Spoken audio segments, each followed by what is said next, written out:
BND classes में आप सभी का हार्दिक स्वागत है।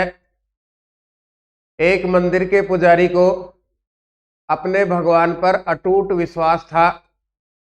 प्रतिदिन का जितना भी चढ़ावा आता उसमें से अपने लिए जितनी आवश्यकता थी उतना बचा करके रखते, शेष चढ़ावे को जरूरतमंदों में बांट दिया करते थे। कई वर्षों से ही यह क्रम चला रहा था। पुजारी वृद्ध हो गया और एक दिन बहुत ज्यादा बीमार पड़ा। पुजारी उस दिन मंदिर नहीं गया। पुजारी की पत्नी मंदिर के चढ़ावे में से अपने लिए रखा शेष चढ़ावा उसने जरूरतमंदों में बांट दिया। चढ़ावा बांटते समय पुजारी की पत्नी को मन में ख्याल आया कि पुजारी जी आज बहुत बीमार हैं, हो सकता है उनको कुछ आवश्यकता पड़े, तो उनमें से 5 रुपए बचा करके रख ली। जैसे जैसे रात होते गई पुजारी जी बहुत ज्यादा बीमार होने लगे और उनकी सांस अटकने लगी। तो पुजारी ने कहा कि आपने आज कुछ बचा के तो नहीं रख लिया? तो पुजारी की पत्नी ने कहा, हाँ, आज मैंने आपकी दवा के लिए कुछ बचा के रखा है। मैंने सोचा रात को आप हो सकता है ज्यादा बीमार हो जाओ, उस समय इन पैसों की जरूरत पड़ेगी। तो पुजारी ने कहा कि आपको मेरे साथ रहते हुए इतने वर्ष हो गए, आपको ये नहीं पता कि जो सुबह दोपहर और शाम को हमें देता है वो रात को भी देगा। बाहर जा करके तो देखो, हो सकता है कोई याचक द्वार पर खड़ा हो, उसको धन की आवश्यकता हो। पुजारी की पत्नी बाहर गई। बाहर जा करके उसने देखा तो वास्तव में एक याचक खड़ा था। वो कह रहा है कि समुद्र में से मैं आ रहा था, लुटेरों ने मेरा सब कुछ छीन लिया, यदि 5 रुपए मुझे मिल जाए तो मैं अपने घर जा सकता हूं। पुजारी की पत्नी आश्चर्यचकित हुई, 5 रुपए देकर के वापस लौटती है। पुजारी और उसकी पत्नी दोनों की आंखें मिली और पुजारी ने शांति से अपनी अंतिम श्वास ली। ये विश्वास पुजारी का अपने भगवान के प्रति था कि जो सुबह दोपहर और शाम को देता है वो रात को भी देगा। जन्म से लेकर के मृत्यु होने तक उन्होंने इस क्रम को निभाया। जिनका विश्वास अपने अध्ययन के प्रति होगा, जिनका विश्वास अपने माता पिता के प्रति होगा, जिनका विश्वास अपनी मातृभूमि के प्रति होगा, वे सब प्रकार की विफलताओं को पार करते हुए एक न एक दिन सफल होंगे, संस्कारवान होंगे। हम 2010 से 2023 तक के प्रश्नों को पढ़ रहे हैं। इसमें आज अपना विषय है नाट्य साहित्य।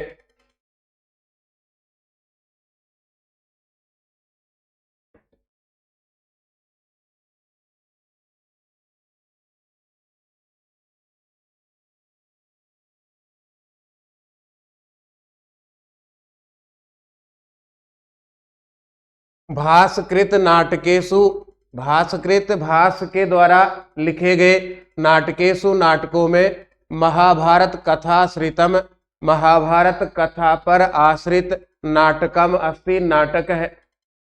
चारुदत्तम है, प्रतिज्ञा योगंधरायणम है, अभिषेक नाटकम है या मध्यम व्यायोग है। इनमें से कौन सा नाटक महाभारत की कथा को आधार बनाकर के लिखा गया है? महाकवि भास की रचनाओं को प्रकाश में लाने का श्रेय टी गणपति शास्त्री को है। 1909 ईस्वी में केरल के एक मठ में मलयालम लिपि में लिखी हुई एक गठरी मिली। उस गठरी का शोध होने के बाद पता चला कि ये महाकवि भास के द्वारा लिखित रचनाएं हैं। उन रचनाओं में महाभारत आश्रित है, रामायण आश्रित है, लोक कल्पित कथा के ऊपर आश्रित है और उदयन कथा के ऊपर आश्रित है। अलग अलग प्रकार की रचनाएं हैं, उनको यहां हम लिख करके देखते हैं।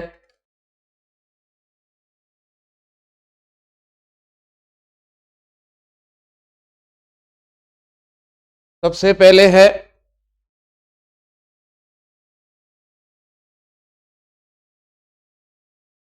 बीच में लिख लेते हैं इसको। सबसे पहला प्रकार है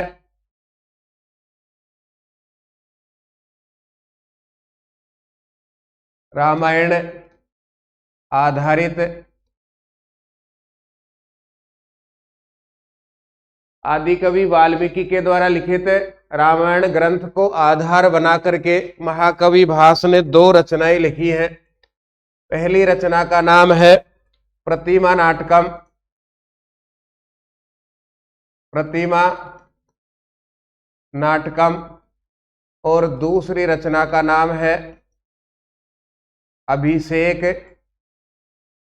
नाटकम। ये 2 रचनाएं महाकवि भास ने रामायण ग्रंथ को आधार बना करके लिखी है। दूसरा प्रकार है महाभारत आधारित। महाभारत आधारित रचनाएं। महाभारत ग्रंथ को पढ़ने के बाद में महाकवि भास ने 7 रचनाएं लिखी हैं। पहली का नाम है मध्यम व्यायोग। यहां मध्यम है पांडवों में भीम, उसकी वीरता का वर्णन इसमें किया गया है, इसलिए नाटक को नाम दिया गया मध्यम व्यायोग है। दूसरी रचना का नाम है करण भारम। तीसरी रचना का नाम है उरुभंगम। उरुभंगम।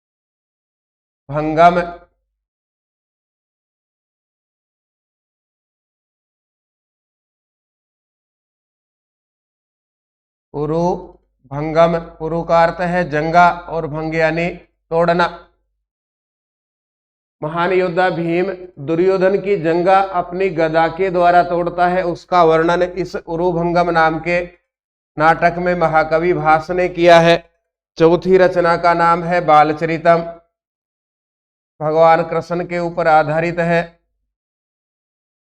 पांचवी रचना का नाम है पंचरात्रम।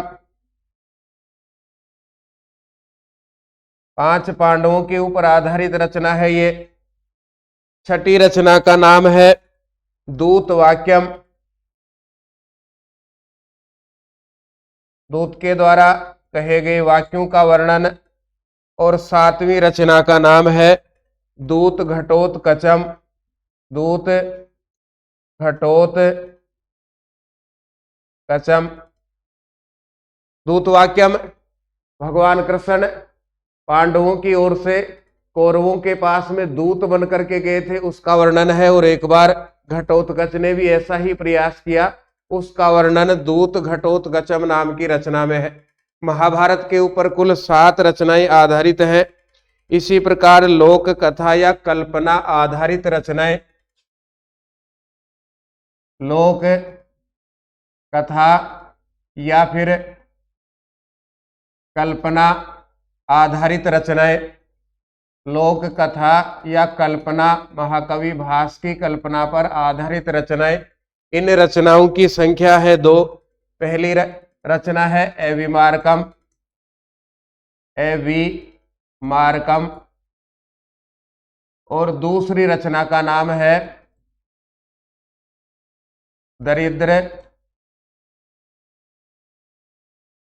चारुदत्तम।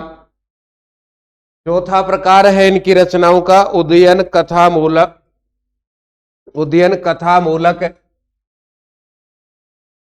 उदयन कथा मूलक 2 रचनाएं हैं। पहली का नाम है प्रतिज्ञा योगंधरायणम। योगंधरायणम। और दूसरी रचना का नाम है दरिद्र चारु दत्तम। ये 2 रचनाएं उदयन कथा मूलक हैं।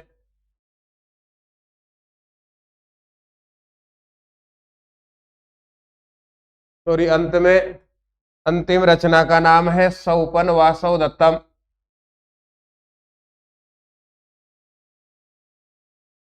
सौपन वासव दत्तम। वापस लौटिए। रामायण आधारित रचनाओं की संख्या कितनी? 2। पहली का नाम है प्रतिमा नाटकम, दूसरी का नाम है अभिषेक नाटकम। रामायण ग्रंथ को आधार बना करके जो रचनाएं लिखी गई उनको रामायण आधारित कहा जाता है। महाभारत आधारित रचनाएं 7 है। मध्यम व्यायोग है, कर्णभारम, उरुभंगम, बालचरितम, पंचरात्रम, दूतवाक्यम, दूत घटोत्कचम। लोक कथा या कल्पना पर आधारित रचनाओं की संख्या 2। अविमार्कम, दरिद्र चारुदत्तम। उदयन कथा मूलक रचनाओं की संख्या भी 2 है। इनमें प्रतिज्ञा योगंधरायणम और सौपन वासवदत्तम। महाकवि भास की कुल कितनी रचनाएं हैं? तो 2 और 7 9, 9 और 2 11 और 2 13, कुल 13 रचनाएं हैं। ये महाकवि भास की मानी जाती है। अब महाकवि भास का परिचय हम लिख सकते हैं, कुछ सामान्य बातें इनके लिए। महाकवि भास कौन है के कौन कौन सी उपाधियां महाकवि भास के लिए प्रसिद्ध हैं, इनको भी हम लिखेंगे तो बार बार जितने भी प्रश्न आएंगे वो एक ही बार में हल हो जाएंगे। महाकवि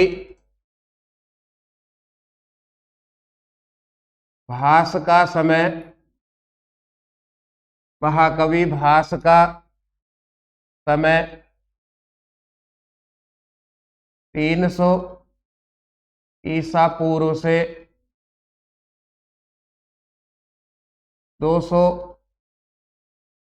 ईसा पूर्व के मध्य माना जाता है। ये इनका समय है। संस्कृत के महान विद्वानों में उनके जीवन परिचय के बारे में एक समस्या देखने को मिलती है। बहुत कम विद्वानों ने अपने लिए अपने ग्रंथों में लिखा है। बाद में जितने भी विद्वान हुए उन्होंने उन रचनाओं को पढ़ा।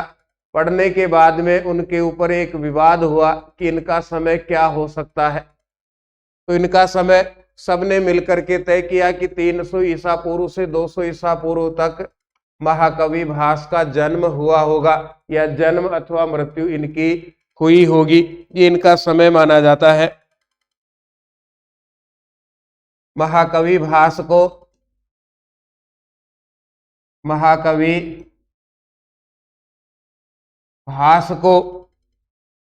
पहली उपाधि भासो हास है, फिर प्रथित यशसाम, ये इनकी दूसरी उपाधि है।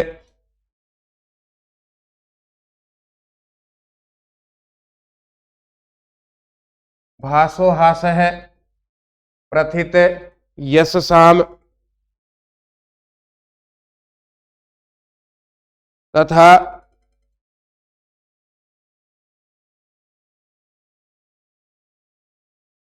ज्वल मित्र और संस्कृत नाट्य साहित्य का जनक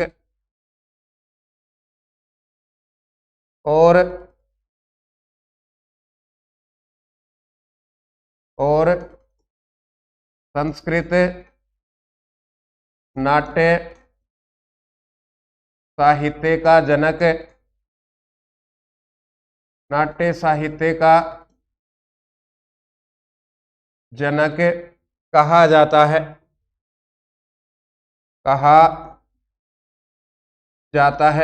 महाकवि भास नाटककार हैं। नाटक उन्होंने लिखे हैं। जो नाटक लिखता है उसको नाटककार कहा जाता है। इनको भासोहास्य कहा जाता है, प्रथित यशसाम कहा जाता है, ज्वलमित्र कहा जाता है और संस्कृत नाट्य साहित्य का जनक भी कहा जाता है। और भास की कुल रचनाओं की संख्या हमने इससे पहले लिख ली, 13 अलग अलग प्रकार से हमने लिख लिया है। आगे बढ़ते हैं।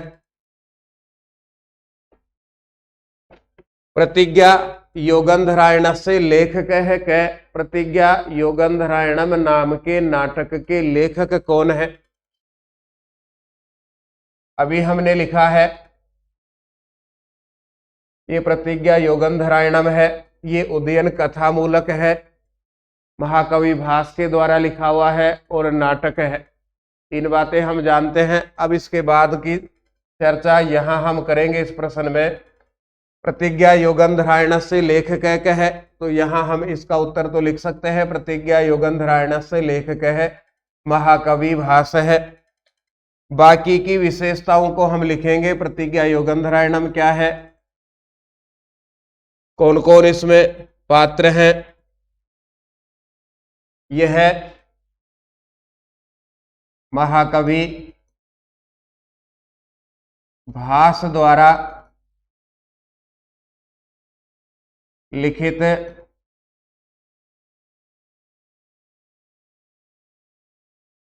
नाटक है।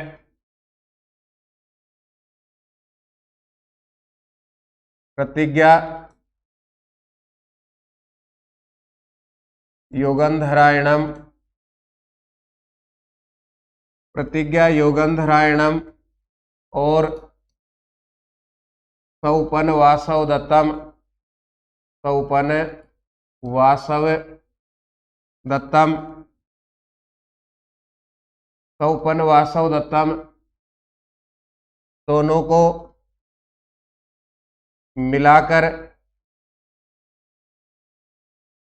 मिलाकर संयुक्त नाटक, संयुक्त का अर्थ है जुड़े हुए, दोनों को जुड़े हुए नाटक भी, संयुक्त नाटक भी माना जाता है। दोनों यदि संयुक्त नाटक है तो इनमें से पूर्व भाग क्या होगा, उत्तर भाग क्या होगा, इससे संबंधित प्रश्न भी आते हैं। तो आगे हम लिख सकते हैं यह नाटक सौपन वासव दत्तम का पूर्व भाग है। यह नाटक सौपन वासव दत्तम का पूर्व भाग है। वापस आइए दूसरे बिंदु की ओर। प्रतिज्ञा योगंधरायणम और सौपन वासव दत्तम दोनों को मिलाकर के संयुक्त नाटक माना जाता है। तो इसमें प्रतिज्ञा योगंधरायणम पूर्व भाग है और सौपन वासव दत्तम उत्तर भाग है, ये कहा जा रहा है। ये प्रश्न बार बार सब प्रकार की परीक्षाओं में आता है। चौथी विशेषता में हम लिखेंगे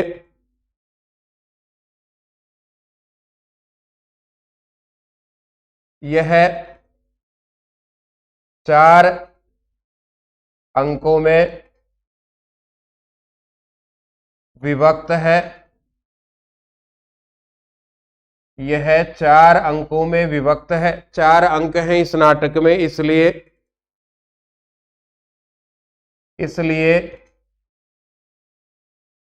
इसे प्रकरण, इसलिए इसे प्रकरण माना जाता है। जब संस्कृत साहित्य का इतिहास हमने पढ़ा था तो उसमें दृश्य और श्रव्य साहित्य पढ़ा, दृश्य का भाग हमने नाट्य साहित्य पढ़ा। नाट्य साहित्य के भी भेद होते हैं, नाटक, प्रकरण, भाण, समविकार, डिम, इस प्रकार से। तो नाट्य साहित्य में यदि अलग से और पूछा जाए तो हम कहेंगे प्रतिज्ञा योगंधरायणम प्रकरण है। नाटक में भी, नाट्य साहित्य में भी प्रकरण है। यदि एक ही 2 ऑप्शन एक साथ मिलते हैं हमें, प्रतिज्ञा योगंधरायणम नाटक है या प्रकरण है, तो हम कहेंगे प्रतिज्ञा योगंधरायणम प्रकरण है और इसमें कुल अंकों की संख्या 4 है। फिर 5वीं मुख्य विशेषता है इसकी, इस नाटक में वत्स देश के राजा, वत्स देश के राजा, वत्स देश के राजा उदयन,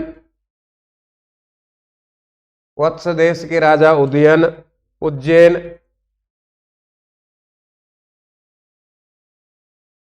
उज्जैन के राजा, वत्स देश के राजा उदयन और उज्जैन के राजा महासेन की पुत्री, उज्जैन के राजा महासेन की पुत्री वासवदत्ता के प्रेमिका, वासवदत्ता के प्रेमिका और मंत्री योगंधरायण की, मंत्री योगंधरायण की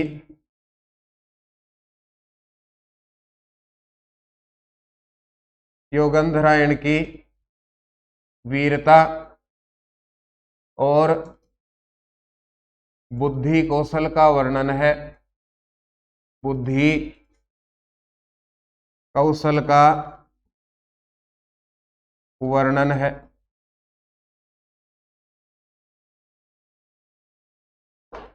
प्रतिज्ञा योगंधरायणम क्यों प्रसिद्ध है?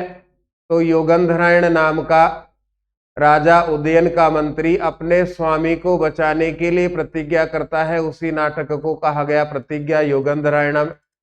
इसी का मुख्य वर्णन इसमें है, इसलिए इस नाटक को नाम दिया गया प्रतिज्ञा योगंधरायणम।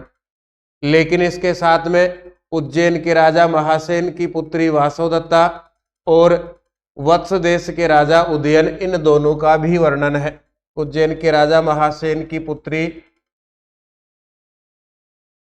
वासवदत्ता के प्रेम का और मंत्री योगंधरायण की वीरता और बुद्धि कौशल का वर्णन है, ये इसमें लिखा गया है। प्रश्न में वापस आइए। योगंधरायण के लेखक महाकवि भास। प्रतिज्ञा योगंधरायण और स्वपन वासवदत्तम दोनों मिलाकर के संयुक्त नाटक है, अर्थात प्रतिज्ञा योगंधरायणम पूर्व भाग है और स्वपन वासवदत्तम उत्तर भाग है।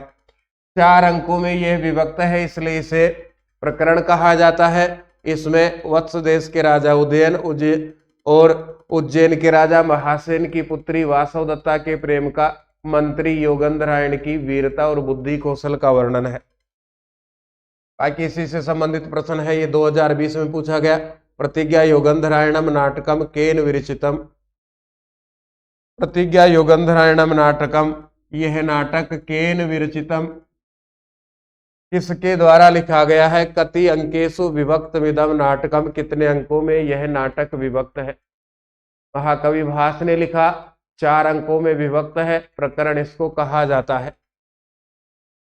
फिर आगे चलिए, इन्हीं से संबंधित प्रश्न है। कस्य नाटकस्य कथानक है? किस नाटक का कथानक स्वपन वासवदत्तम इत्यस्य पूर्व भाग है विद्यते, इसका पूर्व भाग है। 2 नाटकों को संयुक्त नाटक कहा गया। प्रतिज्ञा योगंधरायणम, प्रतिज्ञा योगंधरायणम और स्वपन वासवदत्तम, ये दोनों संयुक्त नाटक हैं। तो प्रतिज्ञा योगंधरायणम इसका पूर्व भाग है और ये उत्तर भाग है। अब कैसा भी प्रश्न हमसे पूछ लो, प्रतिज्ञा योगंधरायणम का उत्तर भाग क्या है, तो हम कहेंगे स्वपन वासवदत्तम। स्वपन वासवदत्तम का पूर्व भाग क्या है? प्रतिज्ञा योगंधरायणम। ये ही यहाँ पूछा गया है। स्वपन वासवदत्तम इत्यस्य, इसका पूर्व भाग है विद्यते, पूर्व भाग है, तो इसका पूर्व भाग प्रतिज्ञा योगंधरायणम है। और उत्तर भाग क्या है? उत्तर भाग स्वपन वासवदत्तम है। एक बार समझना है, उसके बाद कैसे भी प्रश्न आए हम आसानी से हल कर सकते हैं। महाकविना कालिदासेन, महाकवि कालिदास के द्वारा, महाकविना कालिदासेन, कालिदास के द्वारा कति नाटकानि रचितानि, कितने नाटक लिखे हैं? महाकवि कालिदास के द्वारा कितने नाटक लिखे गए हैं? महाकवि कालिदास की रचनाओं को लिखते हैं एक बार हम, उसके बाद जैसे भी प्रश्न आएंगे हल करते रहेंगे। कुल 7 रचनाएं महाकवि कालिदास की प्रसिद्ध हैं। इनमें से पहला प्रकार है महाकाव्य। महाकवि कालिदास के दो महाकाव्य प्रसिद्ध हैं। पहले का नाम है कुमार संभवम, भगवान कार्तिकेय के जन्म का वर्णन, और दूसरे का नाम है रघुवंशम।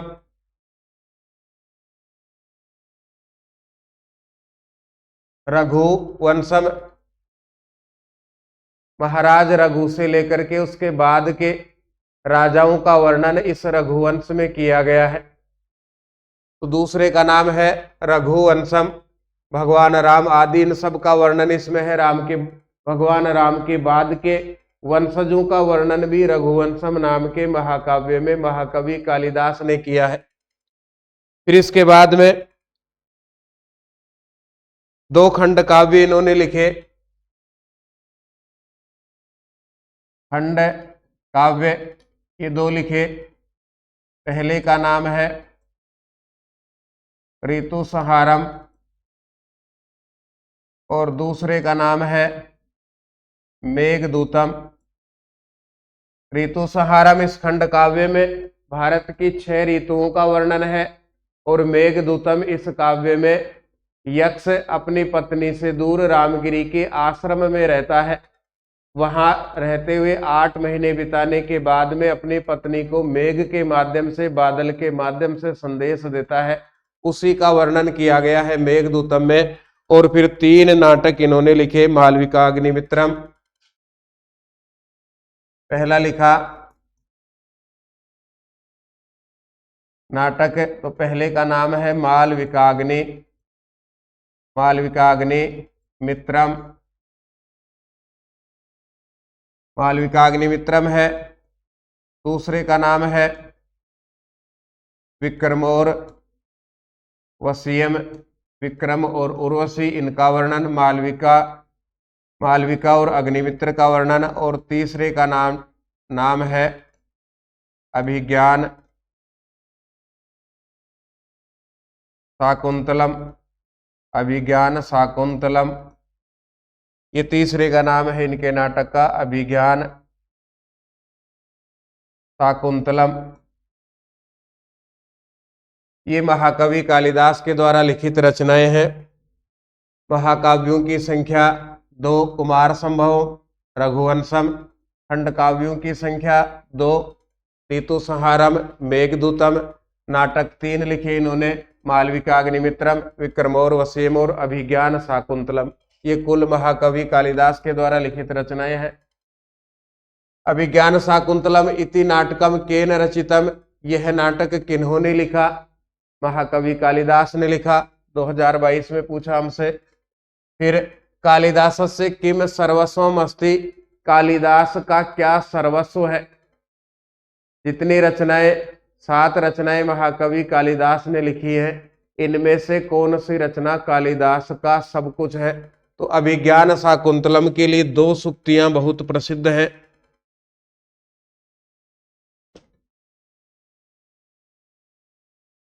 पहली सूक्ति है कालिदास से,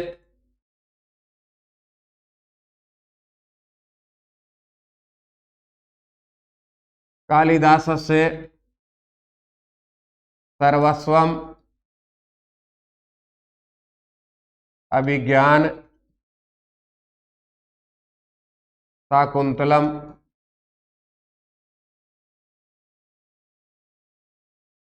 कालिदास का सब कुछ अभिज्ञान शाकुंतलम है। जितनी भी रचनाएं महाकवि कालिदास ने लिखी हैं, उनमें से सर्वश्रेष्ठ रचना अभिज्ञान शाकुंतलम को माना जाता है।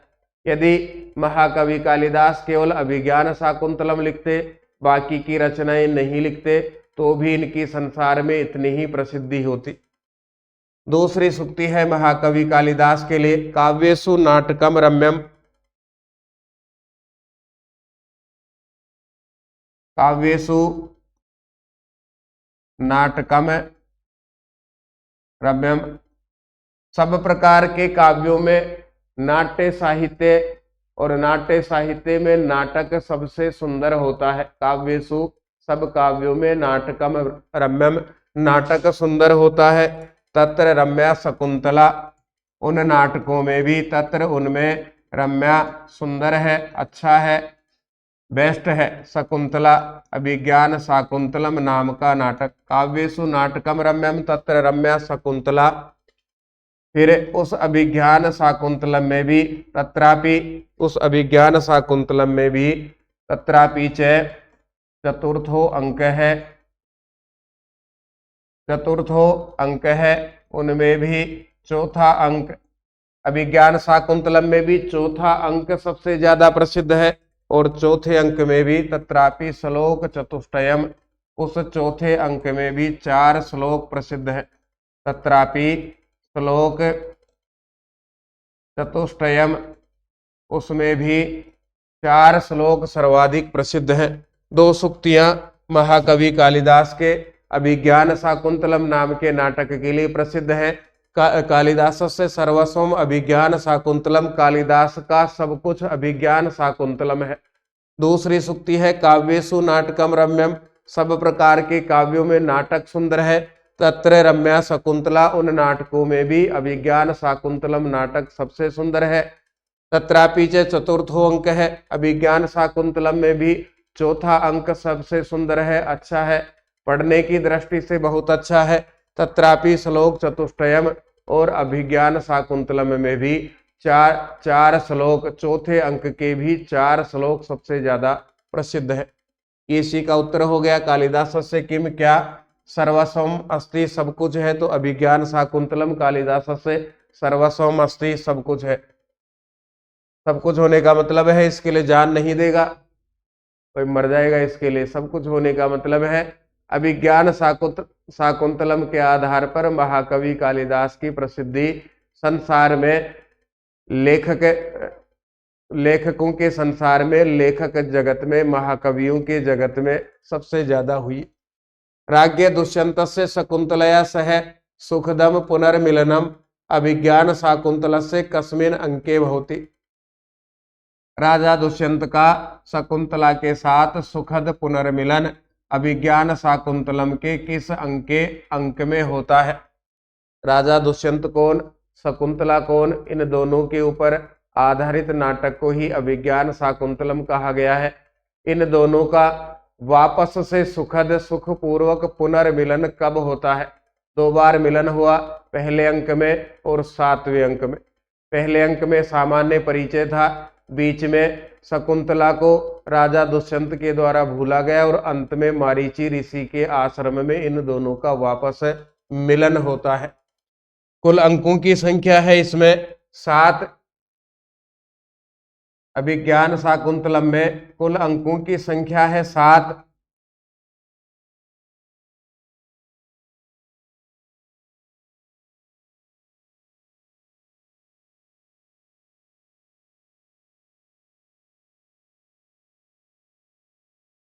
इनमें से प्रथम अंक, पहला अंक,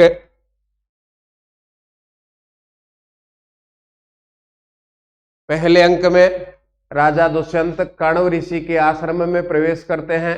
वहां पर शकुंतला, उनकी दोनों सहेलियां प्रियंवदा और अनसुईया से उनका परिचय होता है, ये पहला अंक है। अभिज्ञान शाकुंतलम का द्वितीय अंक, दूसरे अंक में राजा और उसका विदूषक मांडव्य एक दूसरे से बातचीत करते हैं। राजा मांडव्य को शकुंतला के प्रेम के विषय में बताता है, ये दूसरा अंक है। इसके बाद में तीसरा अंक है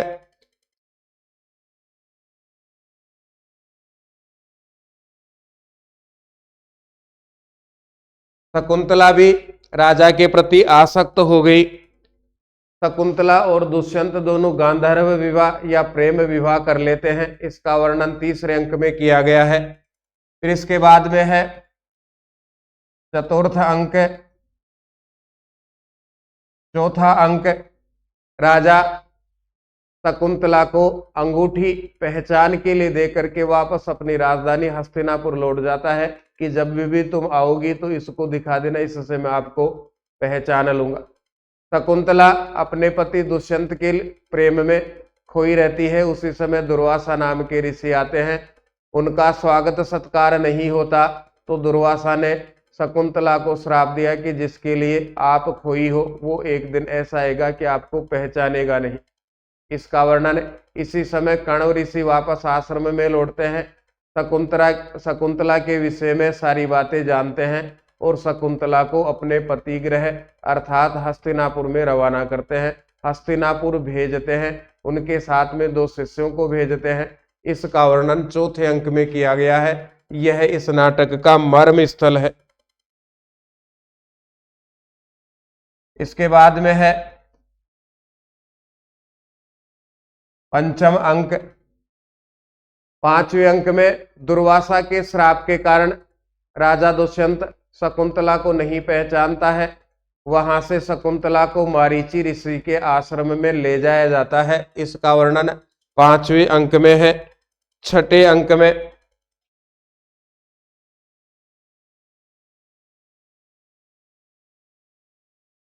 ये 6ठा अंक है। एक मछुआरा समुद्र किनारे मछली निकाल रहा था तो सची नाम के तीर्थ से उसको मछली के पेट से अंगूठी मिलती है। उस अंगूठी को राजा को दिखाया जाता है। राजा भूली हुई बातों को याद कर लेता है और वो पहचानता है कि उस समय जो आई थी वो शकुंतला ही है। इसका वर्णन 6ठे अंक में किया गया है। और इसके बाद में है सप्तम अंक। राजा देवताओं की ओर से दानवों के विरुद्ध संघर्ष में भाग लेकर के लौट रहा है। रास्ते में मारीची ऋषि का आश्रम है। वहां पर सर्वदमन नाम का बालक खेल रहा है। उसके हाथ में रक्षा सूत्र बंधा हुआ है। राजा बालक को खेलते हुए देखता है। अचानक हाथ का रक्षा सूत्र टूट करके नीचे गिर जाता है। राजा उठा करके उसको बांध देता है। तो वहां पास खड़े शिष्यों ने कहा कि राजा आपने ये कैसे कर दिया, क्योंकि इस रक्षा सूत्र को इसके माता पिता के अलावा कोई दूसरा हाथ नहीं लगा सकता। लगाता है तो उसका नुकसान उस व्यक्ति को होता है। आपने उठा करके बांध दिया तो आप इसके पिता हो। तो राजा ने वहां जाकर के अपना आतिथ्य स्वीकार किया। राजा का शकुंतला से पुनर्मिलन होता है, सुखद होता है और वापस सारे लौट करके राजधानी हस्तिनापुर आ जाते हैं। कालिदासाय कह अलंकार है प्रिय है वर्तते। कालिदास के लिए कौन सा अलंकार प्रिय है? कभी भी ऐसा प्रश्न आए तो महाकवि कालिदास वैदर्भी रीति और उपमा अलंकार के लिए प्रसिद्ध है। महाकवि कालिदास वैदर्भी रीति और उपमा अलंकार के लिए प्रसिद्ध है। अन्य रीतियों का भी प्रयोग किया है, मुख्य रूप से वैदर्भी का प्रयोग किया और साथ में उपमा अलंकार का मुख्य प्रयोग इन्होंने किया है। उपमा कालिदास से भारवेर अर्थ गौरवम, ये हमने पहले भी पढ़ा है। दंडिन पद लालित्यम मागे संति त्रियो गुणः। ऋतु संहार से लेखक है कह, ये 2023 में पूछा गया। ऋतु संहार के लेखक कौन है? ऋतु संहारम के लेखक या रचनाकार महाकवि कालिदास हैं। महाकवि कालिदास हैं। यह महाकवि कालिदास की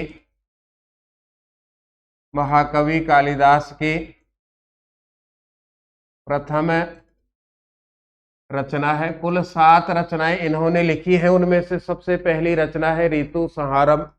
जैसा नाम वैसा काम, ऋतु ऋतुओं का वर्णन, 6 ऋतुओं का वर्णन इन्होंने किया है, इसलिए इस रचना को नाम दिया गया ऋतु संहारम।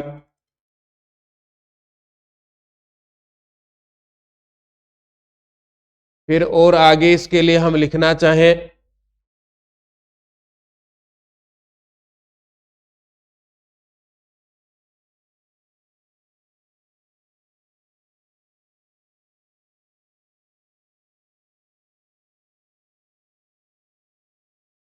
इसका आरंभ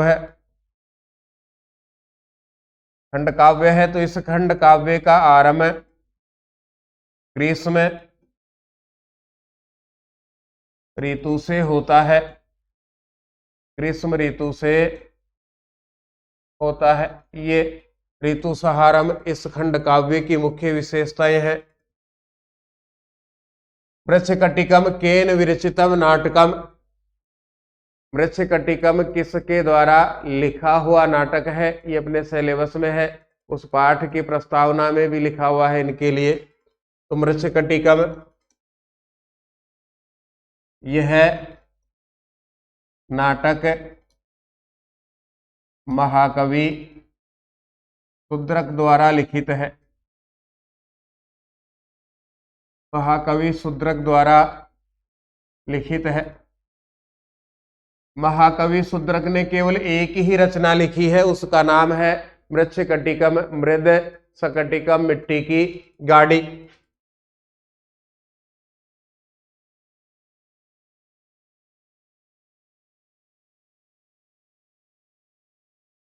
इनके साथ में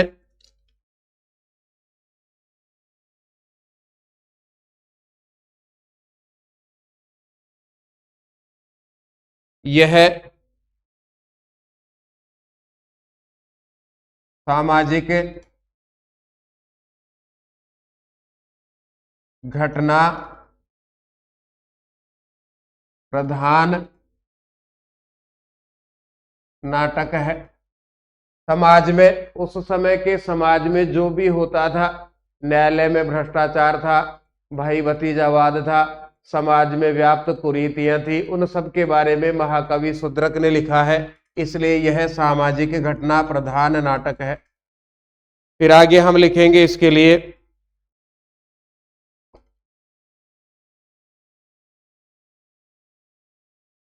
यह 10 अंकों का या 10 अंकों में विभक्त है तथा इसे प्रकरण माना जाता है। नाटक में भी यह प्रकरण श्रेणी का है और इसमें कुल अंकों की संख्या है 10। इस नाटक में उज्जैन की गणिका, उज्जैन की गणिका, वसंत सेना, उज्जैन की गणिका वसंत सेना तथा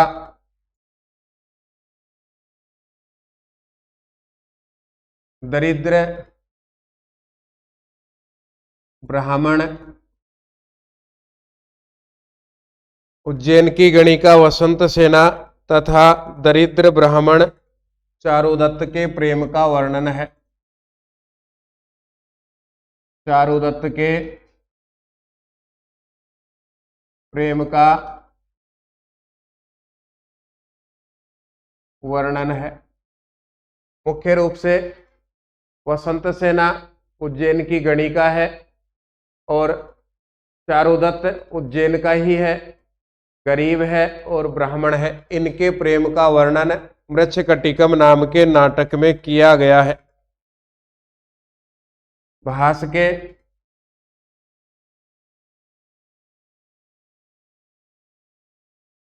महाकवि भास के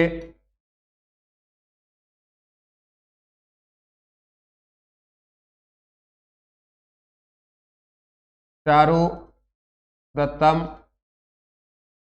नाटक के आधार पर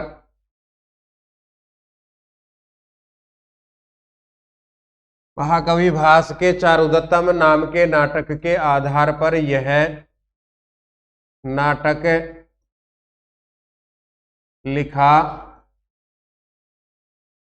गया है।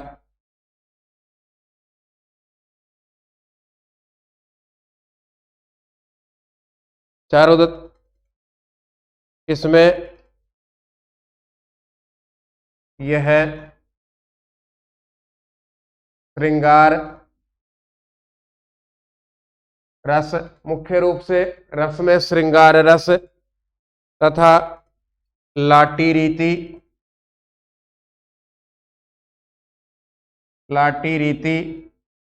और श्रृंगार रस, लाटी रीति और प्रसाद गुण प्रधान है। प्रसाद गुण प्रधान है। तीन मुख्य विशेषताएं इस नाटक की है। अंत में जो हमने लिखा, इसमें सब रस में रस का अर्थ है आनंद। रसगुल्ला तो उसको खाने पर आनंद मिलता है, उसी को कहा गया रस। सरस रस सहित, तो रस का अर्थ है आनंद। इसको पढ़ने से श्रृंगार रस में का आनंद आता है। इसमें रीतियों में लाटी रीति प्रमुख है और गुण में प्रसाद गुण प्रमुख है। बाकी के प्रश्न इसी के ऊपर आधारित आएंगे। वीर रस प्रधानम नाटकम कह अस्ति। वीर रस से प्रधान नाटक कौन सा है? इसके प्रश्न यहां से लेकर के हम प्रथम श्रेणी की भर्ती परीक्षा नेट जेआरएफ देते हैं, उसमें भी आते हैं। मुद्रा राक्षसम की ये बात यहां की जा रही है।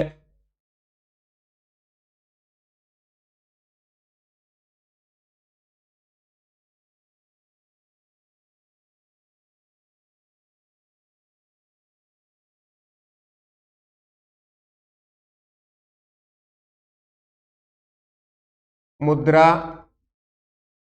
राक्षसम, मुद्रा राक्षसम नाम का नाटक कूटनीति, मुद्रा राक्षसम नाम का नाटक कूटनीति वीररस, वीररस प्रधान नाटक है। रस में भी, वीर रस में भी कूटनीति वीररस प्रधान नाटक है। ये पहली मुख्य विशेषता है इसकी। फिर हम लिखेंगे यह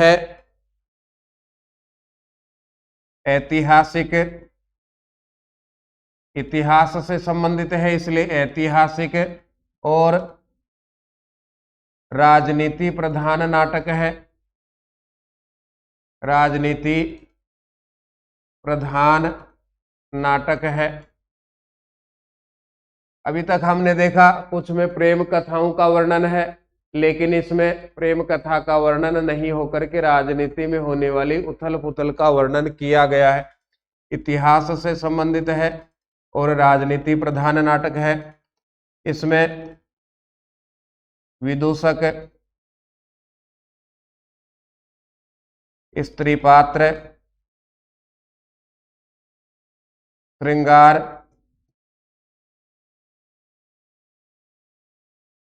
हास्य रस का अभाव है।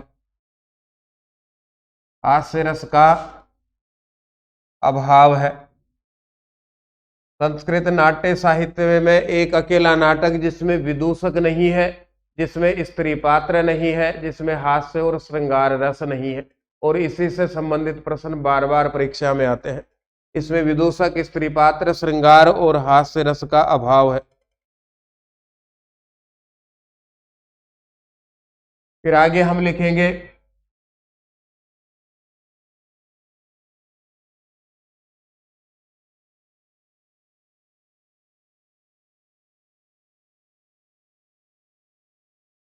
इसके लेखक या रचनाकार, इस नाटक के रचनाकार, इस नाटक के रचनाकार विशाखा दत्त हैं। विशाखा दत्त हैं। इस नाटक के रचनाकार विशाखा दत्त हैं। अब विशाखा दत्त कौन है?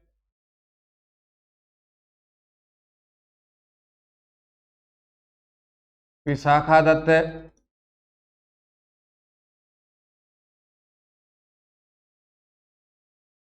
मगध निवासी थे। ये विशाखादत्त का परिचय हम लिख रहे हैं। विशाखादत्त मगध निवासी थे।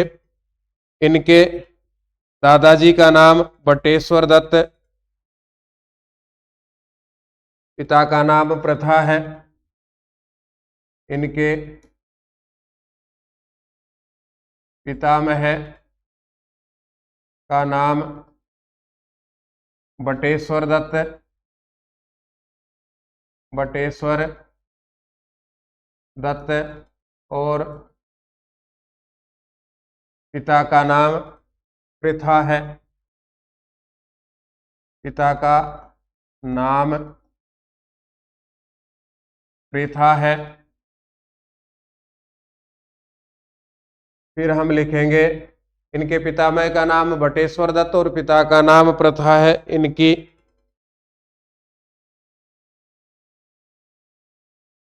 देवी चंद्रगुप्तम, देवी चंद्रगुप्तम, और मुद्रा राक्षसम नाम की रचनाएं प्रसिद्ध हैं।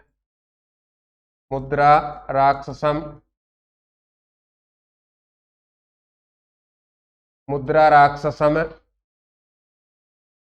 नाम की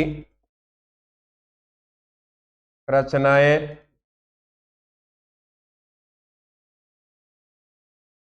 प्रसिद्ध हैं। दो रचनाएं इनकी मुख्य रूप से प्रसिद्ध हैं और इनका समय 6वीं शताब्दी है।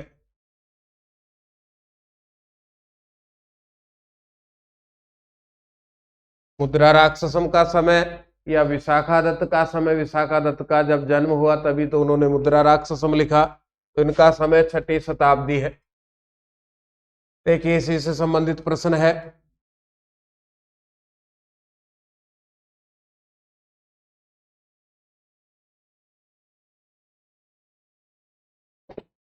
इनका समय 6वीं शताब्दी है और इस नाटक में 7 अंक हैं। ये बात और लिखनी थी हमें। कस्मिन नाटके, किस नाटक में स्त्री पात्राणाम, स्त्री पात्रों का पूर्णतया अभाव है, पूर्ण रूप से अभाव है। किस नाटक में स्त्री पात्र नहीं है?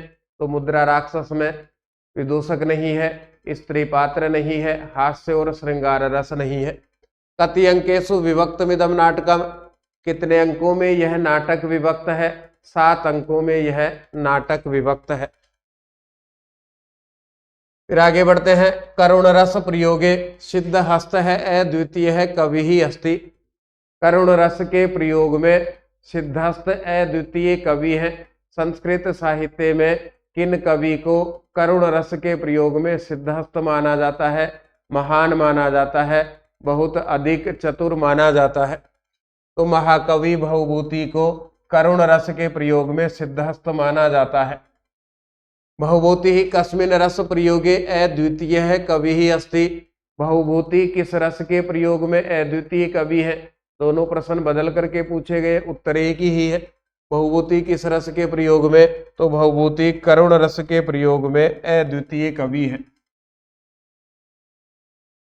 भवभूति है करुण रस प्रधाना रचना का, भवभूति की करुण रस प्रधान रचना कौन सी है? इससे पहले के प्रश्न में हम भवभूति का परिचय लिख लेते हैं, फिर उनकी रचनाओं के नाम लिखेंगे।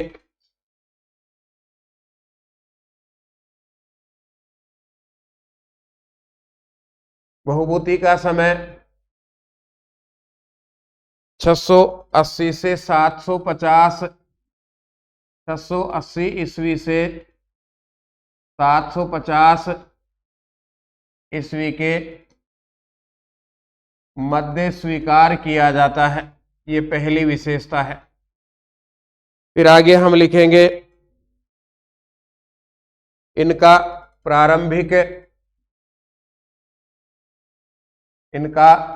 प्रारंभिक अथवा मूल नाम श्रीकंठ है। इनका प्रारंभिक और मूल नाम श्रीकंठ है। पहले प्रारंभिक और मूल नाम थे, आजकल के शॉर्ट नाम है, पूरे को आधा, आधे को आधा। जैसे एक उदाहरण से समझिए, कैलाश चंद्र, भगवान कैलाश के, भगवान शिव के चंद्रमा, उनको कहा गया कैलाश चंद्र। अब कैलाश चंद्र को बदल करके आधा किया, कैलाश समय और बदला और आधुनिक हुए, तो कैलाश से कैसी हो गया, उससे ज्यादा भी आधुनिक हो गए तो कैम सैम इस प्रकार के हो गए। और आज तो ये भी अंतर समझ में नहीं आता कि ये व्यक्ति का नाम है या पशु का नाम है, उल्टा पुल्टा है मामला। तो प्रारंभिक और मूल नाम श्रीकंठ था इनका। इनके कुछ उपाधियां प्रसिद्ध हैं। भवभूति को वाल्मीकि का अवतार, महाकवि भवभूति को वाल्मीकि का अवतार, पद वाक्य प्रमाणज्ञ, पद वाक्य प्रमाणज्ञ, दो उपाधियां हो गई। इनके अलावा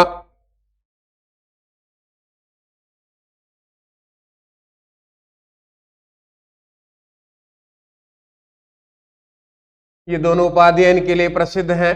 और महाकवि भवभूति शिखरिणी, शिखरिणी छंद के लिए सर्वाधिक प्रसिद्ध है।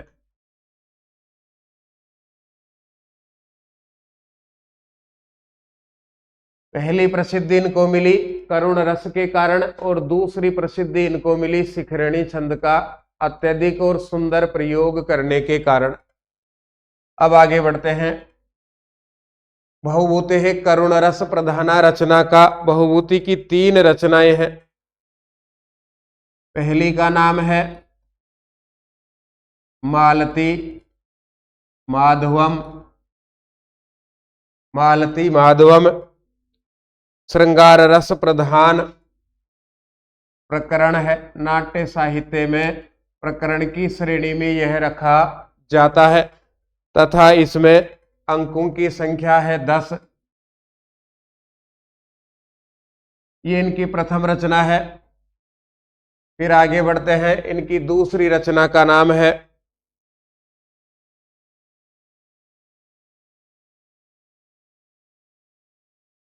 उत्तर रामचरितम, उत्तर रामचरितम। ये महाकवि भवभूति की दूसरी रचना है, नाटक है और इसमें अंकों की संख्या है 7। फिर महाकवि भवभूति की तीसरी रचना का नाम है महावीर चरितम, महावीर चरितम। इसमें भगवान राम को महावीर कहा गया है और यह नाटक है और अंकों की संख्या है इसमें 7।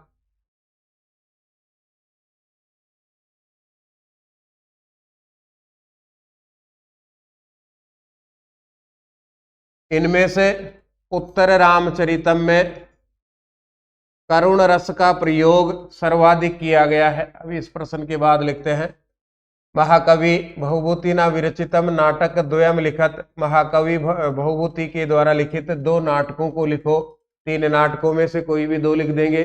मालती माधवम, उत्तर रामचरितम और महावीर चरितम। पहले में 10, उसके बाद दोनों में अंकों की संख्या 7-7। महाकवि भवभूतिना कति नाटकानि रचितानि। कितने नाटक लिखे? 3 नाटक लिखे इन्होंने। उत्तर रामचरिते कति अंकः सन्ति। उत्तर रामचरितम में कितने अंक हैं? तो उत्तर रामचरितम में 7 अंक हैं। एक बार इसकी कुछ मुख्य विशेषताओं को हम लिखेंगे। उत्तर रामचरितम, उत्तर रामचरितम भवभूति द्वारा लिखित नाटकों में सर्वश्रेष्ठ है। फिर दूसरी विशेषता इसकी लिखते हैं, इसका आधार आदिकवि वाल्मीकि के द्वारा लिखित आदिकवि वाल्मीकि द्वारा लिखित वाल्मीकि द्वारा लिखित रामायण का उत्तरकांड है।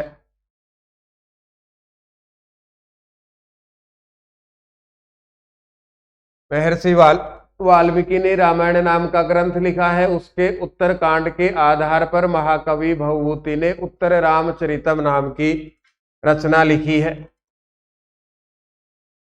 फिर भगवान राम के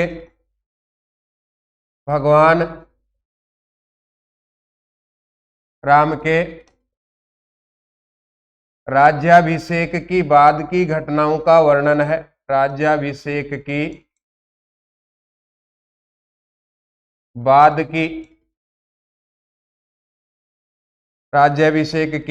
बाद की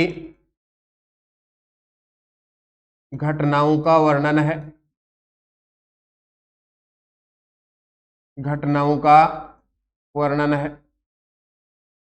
उत्तर रामचरितम इतिहास की दृष्टि से संपूर्ण रूप से प्रमाणिक ग्रंथ नहीं है, क्योंकि उत्तर रामचरितम में उत्तरकांड में पढ़ने के अलावा खुद महाकवि भवभूति ने अपनी तरफ से भी कुछ कल्पनाओं को जोड़ दिया है।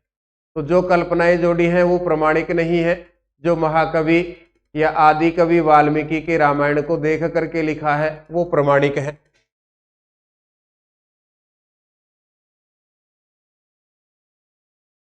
इस नाटक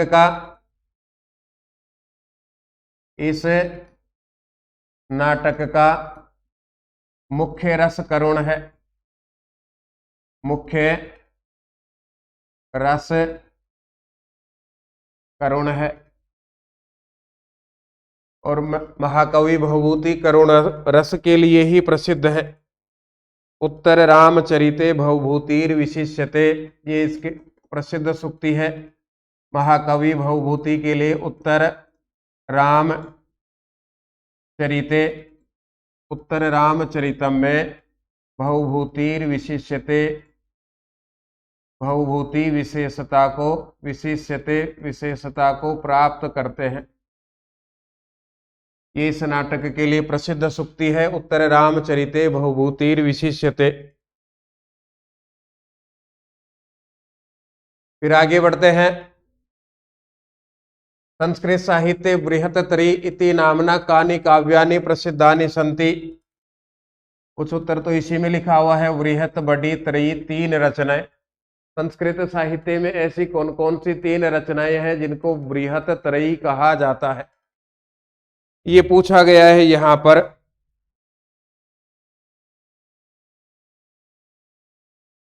ये समझ का प्रश्न है, इन सब को हमने पढ़ भी लिया है।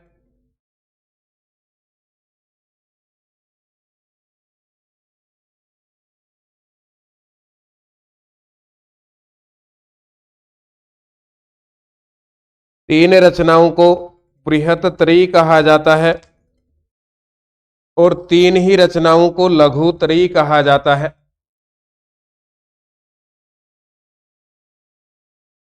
महाकवि, इनका नाम लिखेंगे सबसे पहले।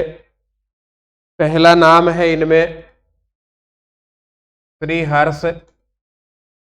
इनके द्वारा एक ग्रंथ लिखा गया, उसे कहेंगे रचना का नाम। श्रीहर्ष ने एक ग्रंथ लिखा है, उसको कहा जाता है नैषधीय चरितम। नैषधीय चरितम, ये इनकी रचना का नाम है। उसके बाद में रचना का प्रकार और सर्गों की संख्या। रचना प्रकार तो ये महाकाव्य है। फिर चौथा, सर्गों की संख्या, इसमें कुल कितने सर्ग हैं? तो इसमें कुल सर्गों की संख्या है 22। इसमें कुल सर्गों की संख्या है 22 सर्ग है इसमें। देखिए, पहली विशेषता को हमने पढ़ा, कौन से महाकवि? तो हम कहेंगे श्रीहर्ष। बृहत्तरी में कितने महाकवि प्रसिद्ध हैं? 3 पहले महाकवि श्रीहर्ष, इनके द्वारा लिखित रचना का नाम है नैषधीय चरितम। महाकाव्य है, 22 सर्गों का है। फिर दूसरे महाकवि का नाम है माघ। इन्होंने ग्रंथ लिखा शिशुपाल वधम, महाकाव्य है, और इसमें सर्गों की संख्या है 20। बृहत्तरी की तीसरी रचना का नाम है किरातार्जुनीयम। इसको लिखने वाले महाकवि भारवी हैं। ग्रंथ का नाम है किरातार्जुनीयम।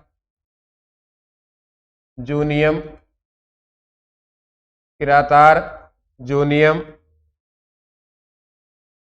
महाकाव्य है और सर्गों की संख्या है 18। वापस प्रश्नों की ओर लौटिए। बृहत्तरी में कितने महाकवि प्रसिद्ध हैं? 3, श्रीहर्ष, महाकवि माघ और महाकवि भारवी। बृहत्तरी की कितनी रचनाएं प्रसिद्ध हैं? 3, नैषधीय चरितम, शिशुपाल वधम और किरातार्जुनीयम। कौन कौन सी रचनाएं? तीनों ही महाकाव्य हैं। सर्गों की संख्या नैषधीय चरितम 22, शिशुपाल वधम 20, किरातार्जुनीयम 18। दूसरे प्रकार से लौटिए। श्रीहर्ष की रचना का नाम नैषधीय चरितम, माघ की रचना का नाम शिशुपाल वधम, भारवी की रचना का नाम किरातार्जुनीयम। इनके विपरीत महाकवि कालिदास की 3 रचनाओं को लघुत्रयी कहा जाता है। इससे पहले जो हमने लिखी वो बृहत्त्रयी थी, अब हम लिख रहे हैं लघुत्रयी। इन सबसे प्रश्न बार बार आते रहते हैं। महाकवि कालिदास पहली प्रकार की रचना का नाम है रघुवंशम। रघुवंशम ये महाकाव्य श्रेणी का है, और यदि हमसे पूछा जाए कितने सर्ग हैं तो हम कहेंगे इसमें 19 सर्ग हैं। बृहत्तरी की दूसरी रचना और उनके रचनाकार का नाम भी महाकवि कालिदास है। दूसरी रचना बृहत्तरी में स्वीकार की जाती है कुमार संभवम। कुमार संभवम महाकाव्य है और सर्गों की संख्या है इसमें 17। बृहत्तरी में लघुत्रयी में तीसरे रचनाकार का नाम है महाकवि कालिदास। इनके द्वारा एक खंड काव्य लिखा गया मेघदूतम। मेघदूतम ये काव्य में से खंड काव्य है और 2 भागों में बटा हुआ है, पूर्व और उत्तर। लघुत्रयी में कितनी रचनाएं? 3 रचनाएं। कौन कौन सी? रघुवंशम, कुमार संभवम, मेघदूतम। रघुवंशम कुमार संभवम महाकाव्य है, मेघदूतम खंड काव्य है। सर्ग 19-17 हैं। इनके लघुत्रयी के रचनाकार का नाम क्या है? तो एक ही रचनाकार है लघुत्रयी के, महाकवि कालिदास।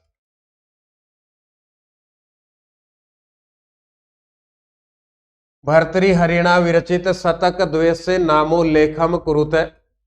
महाकवि भर्तृहरि के द्वारा लिखित शतक त्रयों का शतक द्वयस्य शतक दो का नामोल्लेखम कुरुत, नाम का उल्लेख कीजिए, लिखिए, बताइए। महाकवि भर्तृहरि के द्वारा 3 रचनाएं लिखी गई है और तीनों में 100 श्लोक हैं, इसलिए कहा जाता है शतक काव्य। पहली का नाम है श्रृंगार शतकम, जब युवावस्था में थे तब इन्होंने लिखा। फिर नीति शतकम, सबसे ज्यादा श्लोक हम नीति शतकम के ही पढ़ते हैं। और फिर उसके बाद में है वैराग्य शतकम, वैराग्य शतकम।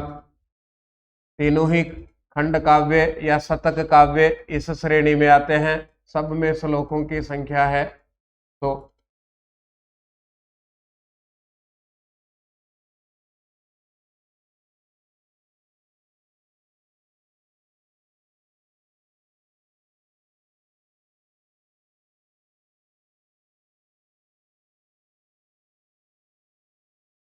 3 पार्ट में बांट करके हम पढ़ रहे हैं।